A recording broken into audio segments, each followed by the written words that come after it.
মহাভারতে পাণ্ডবরা কেন তাদের পিতা পাণ্ডুর মাংস খেয়েছিলেন? পাণ্ডুর 5 পুত্র ছিল: যুধিষ্ঠির, ভীম, অর্জুন, নকুল এবং সহদেব। তাদের মধ্যে কুন্তী ছিলেন যুধিষ্ঠির, ভীম এবং অর্জুনের মা, এবং মাদ্রী ছিলেন নকুল এবং সহদেবের মা। পাণ্ডু ছিলেন এই 5 পুত্রের পিতা, কিন্তু তারা পাণ্ডুর বীর্য এবং সহবাস থেকে জন্মগ্রহণ করেননি, কারণ পাণ্ডু অভিশপ্ত ছিলেন যে সহবাস করার সাথে সাথেই তিনি মারা যাবেন। সেই কারণেই পাণ্ডুর অনুরোধে দেবতাদের বর প্রার্থনা করে কুন্তী এবং মাদ্রী এই পুত্র লাভ করেছিলেন। রাজা পাণ্ডুর সাথে বিবাহের পর কুন্তী একের পর এক অনেক দেবতাকে আহ্বান করেন। ফলস্বরূপ দুর্বাসার বরদানে কুন্তীর 3 পুত্র যুধিষ্ঠির, ভীম এবং অর্জুন হয়, এবং মাদ্রীর 2 পুত্র নকুল এবং সহদেব হয়। একদিন পাণ্ডুর মাদ্রীর সাথে শারীরিক সম্পর্ক হয়। এই কাজের ফলে ঋষির অভিশাপ তাকে প্রভাবিত করে এবং তিনি তৎক্ষণাৎ মারা যান। পাণ্ডু মারা গেলে তার মৃতদেহের মাংস 5 ভাই ভাগ করে খেতেন, এবং তিনি এটা করেছিলেন কারণ পাণ্ডুর নিজেরও এমন ইচ্ছা ছিল।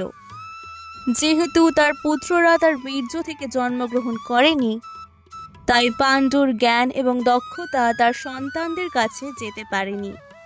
সেই জন্যেই তিনি মৃত্যুর আগে এমন বর চেয়েছিলেন যে তার মৃত্যুর পরে তার সন্তানরা তার দেহের মাংস ভাগ করে খাবে, যাতে তার জ্ঞান সন্তানদের কাছে স্থানান্তরিত হয়। পাণ্ডবদের তাদের বাবার মাংস খাওয়ার বিষয়ে 2টি জনপ্রিয় বিশ্বাস রয়েছে। প্রথম বিশ্বাস অনুসারে 5 ভাই মাংস খেয়েছিলেন, কিন্তু সহদেব সর্বাধিক অংশ খেয়েছিলেন।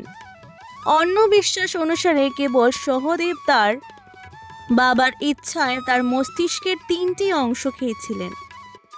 প্রথম টুকরো খাওয়ার পর সহদেব ইতিহাসের জ্ঞান, দ্বিতীয় টুকরো খাওয়ার পর বর্তমানের জ্ঞান, এবং তৃতীয় টুকরো খাওয়ার পর সহদেব ভবিষ্যতের জ্ঞান অর্জন করেছিলেন। এই কারণেই সহদেব 5 ভাইয়ের মধ্যে সবচেয়ে জ্ঞানী ছিলেন, এবং এটি তাকে ভবিষ্যতের ঘটনা দেখার শক্তি দিয়েছিল। কিছু বিশ্বাস অনুসারে তিনি আঙুলটি খেয়েছিলেন। আরও বলা হয় যে শ্রীকৃষ্ণ সেই সময় সেখানে পৌঁছেছিলেন এবং পাণ্ডবদের তা করতে বাধা দিয়েছিলেন। পাণ্ডবরা সেখান থেকে চলে যাওয়ার পর শ্রীকৃষ্ণ নিজেই তাদের মাংস খেতে শুরু করেন। সহদেব যখন এটি দেখেন, তখন তিনিও গোপনে আঙুলটি খেয়ে ফেলেন। শাস্ত্র অনুসারে শ্রীকৃষ্ণ ছাড়া তিনিই একমাত্র ব্যক্তি যিনি ভবিষ্যতে মহাভারতের যুদ্ধ দেখতে পেতেন। তিনি এ সম্পর্কে সবকিছু জানতেন। শ্রীকৃষ্ণ ভয় পেয়েছিলেন যে সহদেব হয়তো এই সমস্ত কথা অন্যদের কাছে বলে দেবেন। তাই শ্রীকৃষ্ণ সহদেবকে অভিশাপ দিয়েছিলেন যে যদি তিনি তা করেন তবে তিনি মারা যাবেন।